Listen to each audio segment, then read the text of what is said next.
Değerli izləyicilər, videonu bəyənib kanala abunə olun ki, hər kəs son xəbərlərdən anında məlumatlansın. Müğənni Səidə Dadaşova televiziya proqramında etdiyi səmimi etiraflarla diqqət çəkib.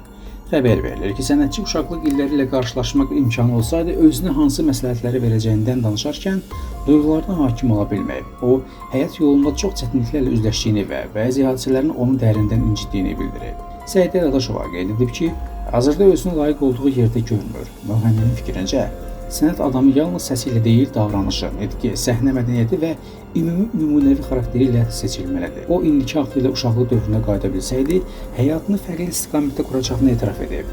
Müğənni bildirib ki, kiçik yaşlı Səidəyə başqa yol göstərər və onu daha sakit, huzurlu həyat yaşaması üçün çalışardı. Sənətçi həmçinin sənət aləminin düşündüyü qədər asan olmadığını vurğulayaraq yenidən seçim etmək imkanı olsa, özünü bu sahəyə yönləndirməyəcəyini deyib. Səidə Dadaşovanın kövrək anları və səmimi etirafları proqram izləyicilərinin diqqətini çəkib və sosial şəbəkələrdə geniş müzakirə olunub.